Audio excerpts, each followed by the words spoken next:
বন্যায় ক্ষতিগ্রস্ত হয়েছে এ রাজ্যের অসংখ্য জায়গা। বন্যা চলাকালীন সময়গুলোতে যুব প্রেরণা সংগঠনের তরফ থেকে গোমতী, ত্রিপুরা এবং দক্ষিণ ত্রিপুরা জেলার বিভিন্ন এলাকায় বন্যা কবলিত মোট 1084 জন মানুষদের মধ্যে প্রয়োজনীয় খাদ্য সামগ্রী প্রদান করা হয়।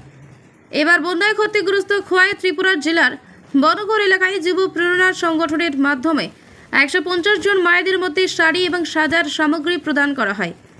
তৎসঙ্গে খোয়াই আর্ট অফ লিভিং এর তরফ থেকে এই এলাকায় শিশুদের মধ্যে শিক্ষার সামগ্রী প্রদান করা হয়।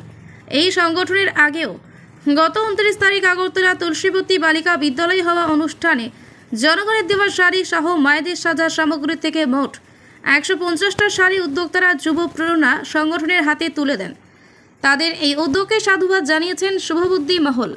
যাদের কাজ হলো সেবা করা, সেবা করা তাদের প্রধান উদ্দেশ্য, সেবা করা তাদের প্রধান লক্ষ্য, সেবা করা তাদের প্রধান কাজ। তার সঙ্গে যুক্ত হয়েছি আমরা খোয়াই আর্ট অফ লিভিং। প্রধান উদ্যোগ রানীর বাজার যুব প্রেরণা সংস্থা। আজকে মহালয়ার পুণ্য লগ্নে